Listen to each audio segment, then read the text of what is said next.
প্ৰতিগৰাকী অসমীয়াই আজি সেই পৰম্পৰাসমূহ ধৰি ৰখাৰ চেষ্টা চলাইছে আৰু ৰাজ্যৰ ভিন্ন প্ৰান্তৰ পৰা আমাৰ প্ৰতিগৰাকী সাংবাদিকে সেই দৃশ্যসমূহ দেখুৱাইছে আৰু এই মুহূৰ্তত আমি বিধায়ক আৱাসত আহি উপস্থিত হৈছোঁ আৰু ইয়াতো খুব সুন্দৰভাৱেই ভোগালীৰ যি পৰম্পৰা সেই পৰম্পৰা ইতিমধ্যে ধৰি ৰখা হৈছে। এয়া আমি পোনে পোনে দেখুৱাবলৈ চেষ্টা কৰিছোঁ। যিখিনি ৰীতি নীতি আছে সেই ৰীতি নীতিসমূহ সমাপন কৰি এই ধৰণে মেজিত জুই দিয়া হ'ব।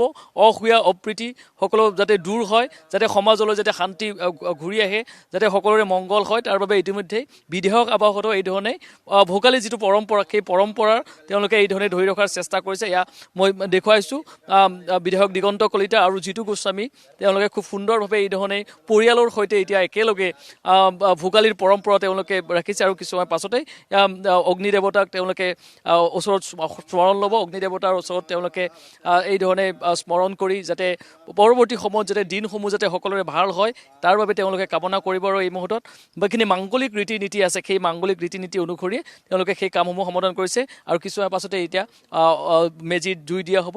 তাৰ পাছতে সকলো আগবাঢ়িছে মাংগলিক ৰীতি নীতিখিনি হোৱাৰ পাছতে। গতিকে আমি সেই দৃশ্যটো দেখুৱাইছোঁ।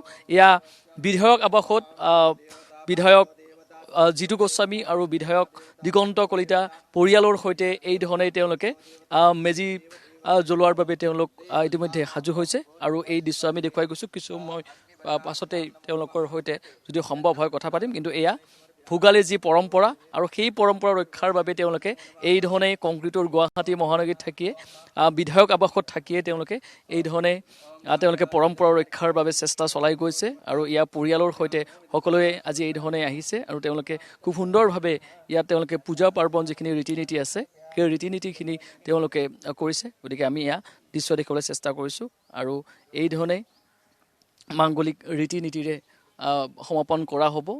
ইতিমধ্যে দেখুৱাইছোঁ এয়া পুৰোহিতৰ মন্ত্ৰস্মৰণ আৰু যিখিনি তেওঁলোকৰ যাৱতীয় যিখিনি ৰীতি নীতি আছে সেই ৰীতি নীতি কৰা হৈছে। মই কৈছোঁৱে যে হিমাশ্ৰী আমি বিভিন্ন প্ৰান্তৰ দৃশ্য দেখুৱাইছোঁ। গুৱাহাটী মহানগৰীতো কংক্ৰিটৰ গুৱাহাটী মহানগৰীত খুব সুন্দৰভাৱে এই অসমীয়া বিহুৰ যি পৰম্পৰা ভোগালী বিহুৰ পৰম্পৰা সেই পৰম্পৰা ধৰি ৰখাৰ চেষ্টা সকলোৱে চলাইছে।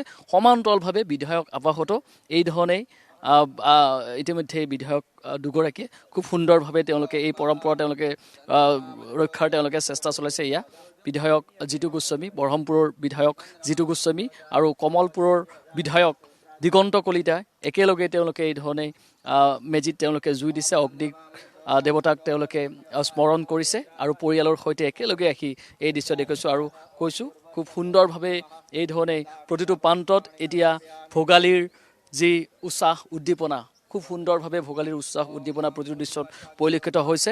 গুৱাহাটী মহানগৰীও পিছ পৰি থকা নাই। গুৱাহাটীতো এতিয়া এই ধৰণৰ এটা পৰিৱেশ।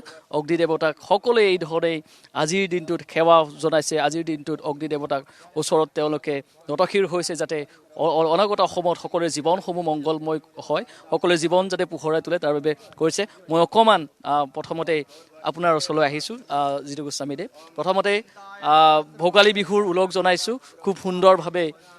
আপুনি যিহেতু ঘৰখনত আজি যাব পৰা নাই কিন্তু বিধায়ক আৱাসত থাকিয়ে পৰম্পৰাখিনি ৰক্ষাৰ কাৰণে আপোনালোকে যৎপৰোনাস্তি চেষ্টা কৰিছে।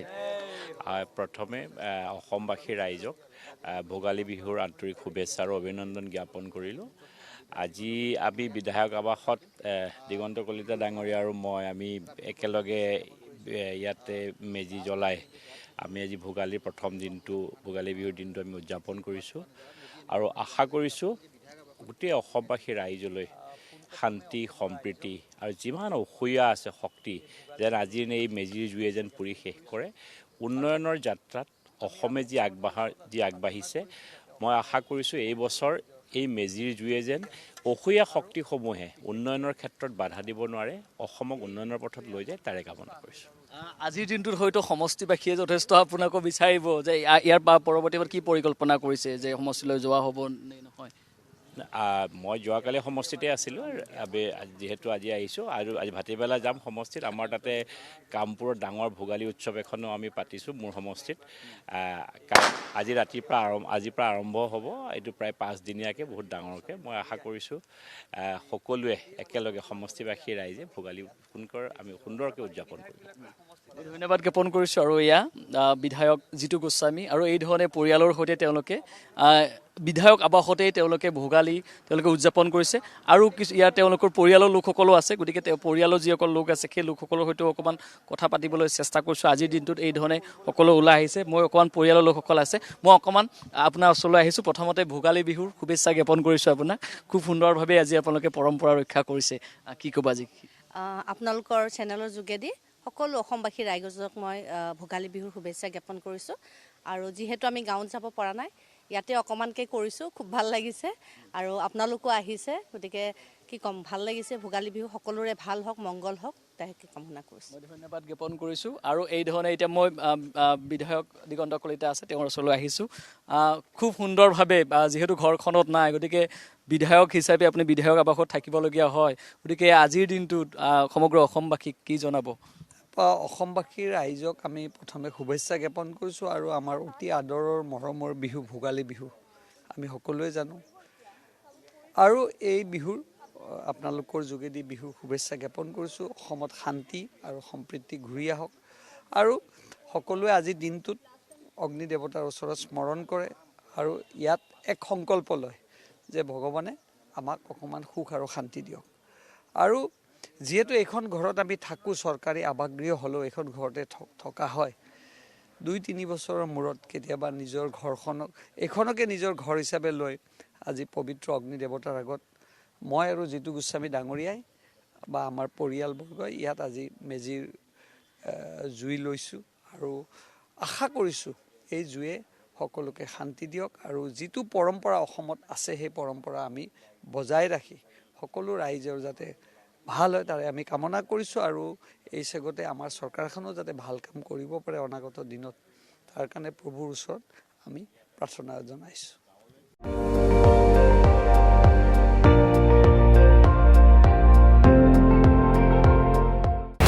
আপুনি চাই আছে ND24 সৰ্বশ্ৰেষ্ঠ নহয় সৰ্বোত্তমৰ দৌৰত